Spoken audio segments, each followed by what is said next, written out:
A new bill wants to tax AI companies to create jobs for displaced workers. Is this the future of American work? Rep. Greg Casar from Texas has introduced a new Democratic bill that would tax artificial intelligence companies with a very specific goal in mind.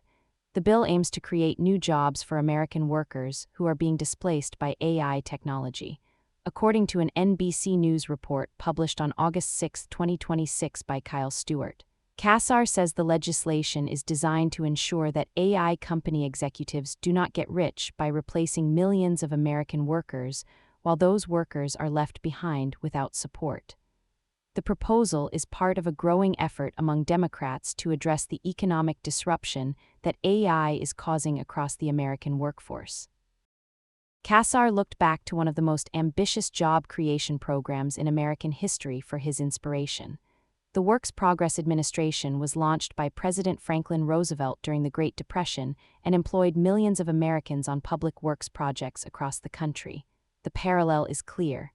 If the WPA was the government response to industrial-era unemployment, this bill proposes a tax-funded approach to addressing AI-era unemployment. The idea is that taxing AI companies creates a revenue stream specifically dedicated to putting displaced workers back to work through government programs modeled after that historic New Deal initiative. Casar told reporters that he wants to make sure regular Americans benefit from the AI revolution rather than watching their jobs disappear while company valuations skyrocket. The mechanics of the proposal are straightforward in theory.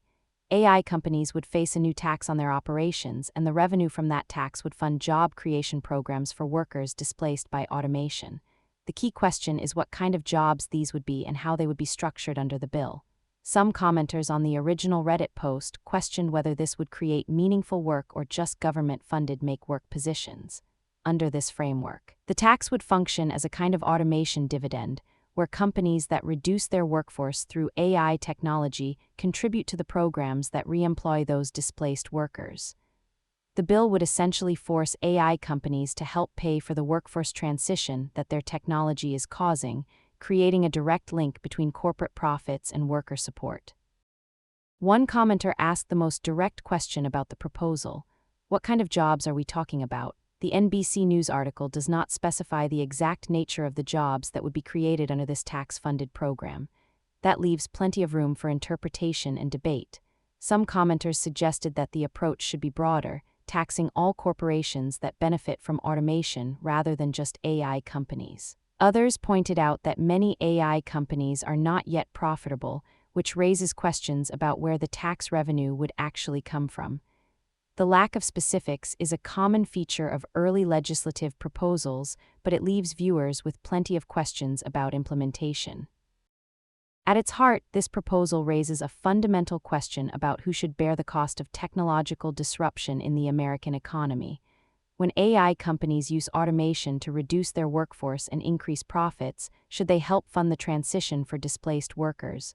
Supporters would say yes, especially since the wealth being generated is directly tied to workforce reduction. Critics argue that forcing companies to create jobs through taxation is an inefficient approach and that the government should focus on broader economic policy instead.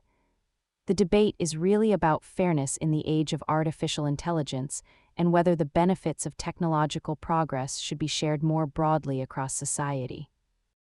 The comments on the original Reddit post reveal a deeply divided audience about the proposal. Some commenters immediately jumped to skepticism about any new tax proposal. One commenter named Keganator noted that Democratic lawmakers should understand that taxes come from profits, not revenue. Another suggested skipping job programs entirely and just giving people universal basic income. A third questioned why only AI companies should be taxed when all corporations will benefit from doing more with fewer employees. Meanwhile, some commenters expressed genuine interest in the concept, asking what kind of jobs would be created and whether this would actually work in practice. The range of reactions shows how polarized the debate around AI and employment has become. This bill represents just the beginning of what will likely be a long conversation about how America handles the economic impact of artificial intelligence. The proposal has not yet passed and faces significant political hurdles, but it signals that lawmakers are paying attention to the workforce disruption AI is causing. The question is no longer whether AI will change the job market, but how we will manage that transition. What do you think should happen with AI and American jobs? Let me know in the comments below and subscribe for more breakdowns. This bill represents just the beginning of what will likely be a long conversation about how America handles the economic impact of artificial intelligence. The proposal has not yet passed, but signals that lawmakers are watching the workforce disruption AI is causing. Subscribe for more breakdowns.